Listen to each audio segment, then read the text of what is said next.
দীর্ঘ সময় স্ত্রী সহবাস করার জন্য যে ট্যাবলেটটি খুব ভালো কাজ করে থাকে সেটি হচ্ছে ম্যানলি 10 ট্যাবলেটটি।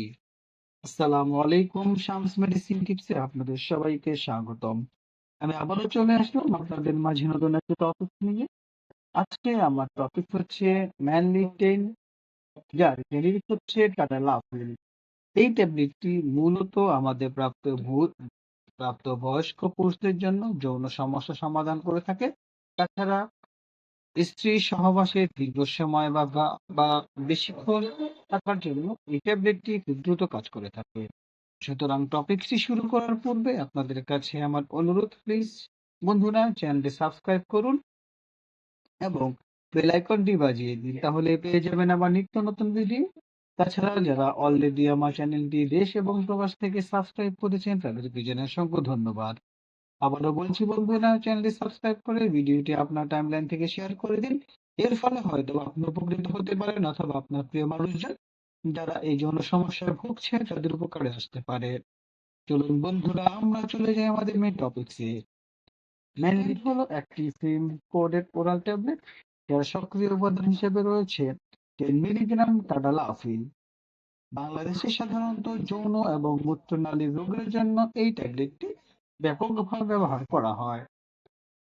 এই পর্যায়ে বন্ধুরা আমরা যে বিষয়টি জানবো সেটি হচ্ছে এটি কিভাবে কাজ করে, অর্থাৎ এই যে মেনলি বা টাডালাফিল ট্যাবলেটটি কিভাবে কাজ করে সেই বিষয়ে আমরা বিস্তারিত জানবো। টাডালাফিল পিডিইএফ এনজাইমকে বাধা দিয়ে কাজ করে, যা লিঙ্গ, প্রোস্টেট, মূত্রাশয় এবং রক্তনালীর দেয়ালে মসৃণ পেশি কোষে পাওয়া যায়। স্বাভাবিক যৌন উত্তেজনার অধীনে শরীর নাইট্রিক অক্সাইড নিঃসরণ করে, যা সিজিএমপি উৎপাদন শুরু করে, একটি রাসায়নিক যা মসৃণ পেশি শিথিল করে এবং লিঙ্গ টিস্যুতে রক্ত প্রবাহ বৃদ্ধি করে, যার ফলে উত্থান ঘটে। পিডিই5 ব্লক করে রালাফিল সিজিএমপি ভাঙ্গন রোধ করে, উত্থান প্রতিক্রিয়া বৃদ্ধি করে এবং দীর্ঘায়িত করে। এই প্রক্রিয়াটি মূত্রাশয় ঘরে এবং প্রোস্টেট পেশিগুলিকেও প্রভাবিত করে, মূত্রনালীর লক্ষণগুলি উন্নত করে, সৌম্য প্রস্টিকে হাইপারপ্লাসিয়া, বিপিএইচ এর মতো পরিস্থিতিকে সাহায্য করে।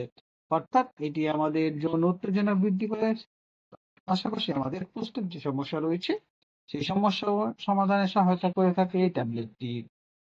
এই পর্যায়ে বন্ধুরা আমরা যে বিষয়টি জানবো সেটি হচ্ছে এই ম্যানলি বা টাডালাফিলের কাজ অর্থাৎ ব্যবহার। ইরেকটাইল ডিসফাংশন বা প্রাপ্তবয়স্ক পুরুষদের যৌন কার্যকলাপের জন্য পর্যাপ্ত উত্থান অর্জন এবং বজায় রাখতে সাহায্য করে। অর্থাৎ আমাদের প্রাপ্তবয়স্ক পুরুষ তাদের যৌন কার্যকলাপে বহুক্ষণ বা দীর্ঘ সময় বজায় থাকার জন্য এই ট্যাবলেটটি কাজ করে থাকে। বিনাইন প্রোস্টাটিক হাইপারপ্লাসিয়া, নিম্ন মূত্রনালী লক্ষণ, ইউটিএস যেমন প্রস্রাব করতে অসুবিধা এবং তাড়াহুড়ো কমাতে সাহায্য করে এই ট্যাবলেটটি। সম্মিলিত ইডি এবং বিপিএস এটি উভয় অবস্থা থাকা পুরুষদের ক্ষেত্রে ব্যবহার করা যেতে পারে। অর্থাৎ এটি আমাদের যৌন সমাধানের পাশাপাশি আমাদের পুষ্টের যে সমস্যা রয়েছে সেটি সমাধানে সহায়তা করে থাকে বন্ধুরা। এরপর যে বন্ধুরা আমরা যে বিষয়টি জানবো সেটি হচ্ছে এই ট্যাবলেটটির ডোজ বা সেবন বিধি, অর্থাৎ আপনি এই ট্যাবলেটটি কিভাবে খাবেন। ইরেকটাইল ডিসফাংশনের জন্য প্রয়োজন অনুসারে যৌন কার্যকলাপে প্রায় 30 মিনিট আগে 10 মিলিগ্রাম ট্যাবলেট মুখে খেতে হবে। অনেক পুরুষের ক্ষেত্রে এর প্রভাব 36 ঘন্টা পর্যন্ত স্থায়ী হতে পারে।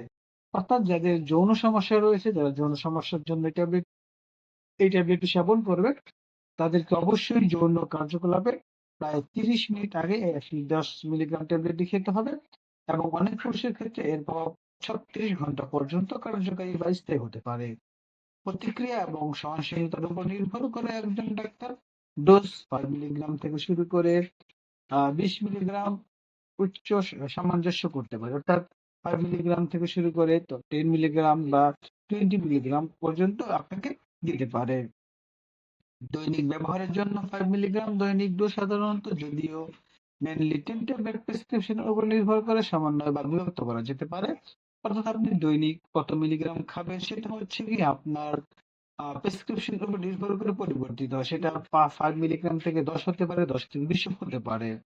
এবং এই ট্যাবলেটটি খাবারের সাথে বা খাবার ছাড়াই খাওয়া যেতে পারে। লিফালের কাজ করার জন্য যৌন উদ্দীপনা প্রয়োজন। কেবল ট্যাবলেট গ্রহণ করলে উত্তেজনা ছাড়া উত্থান তৈরি হবে না। অর্থাৎ আপনাকে লিফালের কাজ করার জন্য যৌন উদ্দীপনাও প্রয়োজন বন্ধুরা। সুতরাং আমরা বুঝতে পারলাম বন্ধুরা এর ডোজ এবং সেবন বিভাগ কি, কোন ক্ষেত্রে আমরা কি পরিমাণ ট্যাবলেট খেতে পারি সে সম্পর্কে আমরা জানলাম। এ পর্যায়ে বন্ধুরা আমরা জানবো পার্শ্ব প্রতিক্রিয়া। আমরা জানি যে প্রতিটি মেডিসিনের পার্শ্ব প্রতিক্রিয়া রয়েছে, তেমনি করে ল্যান্ডি বা টারালিফাল তার ব্যতিক্রমী নয়। তবে এগুলো সাধারণ পার্শ্ব প্রতিক্রিয়া। সাধারণ পার্শ্ব প্রতিক্রিয়ার মধ্যে রয়েছে মাথা ব্যথা, পিঠে এবং পেশি ব্যথা, বদহজম, নাক বন্ধ ইত্যাদি। এ পর্যায়ে বন্ধুরা আমরা জেনে যেরকম সেরকম সতর্কতা। আমরা জানি প্রতিটি মেডিসিন খাওয়ার পূর্বে আমাদেরকে কিছু সতর্কতা অবলম্বন করতে হবে। অর্থাৎ সতর্কতা অবলম্বন করে আমাদেরকে মেডিসিন সেবন করতে হবে। সতর্কতার মধ্যে রয়েছে আমাদেরকে মেনলি খাওয়ার আগে অবশ্যই একজন ডক্টরের সাথে কথা বলতে হবে। কেননা এটা নাইট্রেট যেমন নাইট্রোগ্লিসারিন বা নাইট্রিক অক্সাইড দাতা গ্রহণ করে, যা রক্তচাপের বিপজ্জনক হ্রাসের কারণ হতে পারে। হৃদরোগ, সাম্প্রতিক স্ট্রোক বা হার্ট অ্যাটাক অথবা অনিয়ন্ত্রিত রক্তচাপ আছে, তাদের ক্ষেত্রে এটি সতর্কতার সাথে ব্যবহার করতে হবে। আলফা ব্লকার বা পোস্ট রক্তচাপের জন্য কিছু অ্যান্টিফাঙ্গাল, অ্যান্টিবায়োটিক অথবা এইচআইভি প্রোটিস ইনহিবিটর গ্রহণ করেছেন, এগুলি বিভাগকে প্রভাবিত করতে পারে। অর্থাৎ যাদের আহ হৃদরোগের সাম্প্রতিক ঘটনা রয়েছে তাদের ক্ষেত্রেও কিন্তু এই ট্যাবলেটটি অবশ্যই সতর্কতার সাথে অবলম্বন খেতে হবে। তাছাড়া যাদের লিভার বা কিডনি ব্যাধি রয়েছে তাদেরকেও কিন্তু সাবধানতার সাথে ট্যাবলেটটি সেবন করতে হবে। তবে টাকালিফলের সাথে অ্যালকোহল এড়িয়ে চলুন, কারণ এটি মাথা ঘোরা এবং নিম্ন রক্তচাপের মতো পার্শ্ব প্রতিক্রিয়াগুলিও আরো খারাপ করতে পারে। অর্থাৎ যাদের কিডনি বা লিভারের সমস্যা রয়েছে তাদের ক্ষেত্রে অ্যালকোহল পরিহার করতে হবে এবং এই ট্যাবলেটটি সাবধানতার সাথে সেবন করতে হবে। এবং অবশ্যই সর্বদা চিকিৎসা তত্ত্বাবধানে সেটি ব্যবহার করতে হবে। চিকিৎসার পরামর্শ ছাড়া নিজ থেকে দুধ সামঞ্জস্য করা যাবে না। অর্থাৎ আপনি চিকিৎসক আপনাকে যেভাবে সেবন করতে বলবে সেভাবে সেবন করবেন। কোনোভাবেই ডক্টরের পরামর্শ ছাড়া সেবন করবেন না এবং চিকিৎসকের পরামর্শ ছাড়া কোনো ডোজ সমন্বয় করবেন না। অর্থাৎ 5 থেকে 10, 10 থেকে 20 মিলিগ্রাম এইভাবে আপনি বাড়াবেন না। সুতরাং আপনাদের যদি এই লিফাল ট্যাবলেট খাওয়ার প্রয়োজন হয় তবে অবশ্যই একজন ডক্টরের সাথে পরামর্শ করুন এবং পরামর্শ করে সেবন করুন। কোনোভাবে ডক্টরের পরামর্শ ছাড়া এই মেডিসিন সেবন করবেন না।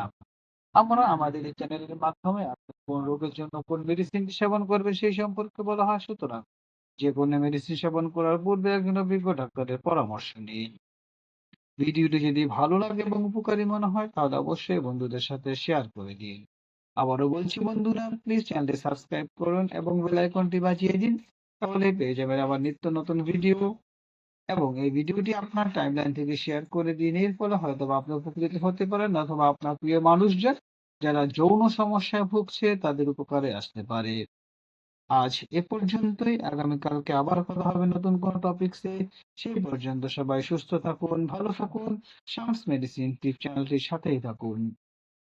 লাইক, কমেন্ট এবং শেয়ার করে আমাদেরকে পরবর্তী ভিডিও বানাতে উৎসাহ প্রদান করুন, কারণ আপনাদের উৎসাহে আমাদেরকে সামনের দিকে এগিয়ে নিয়ে যেতে সাহায্য করে। তাছাড়া আপনাদের যদি কোনো নির্দিষ্ট টপিকস থাকে, কোনো বিষয় জানতে চান, অবশ্যই কমেন্টস করে জানান। আমরা আপনাদের সেই কমেন্টস এর উপর ভিত্তি করে আপনাদের জন্য সেই ধরনের ভিডিও নিয়ে আসবো। সবার সুস্থতা কামনায় খোদা হাফিজ।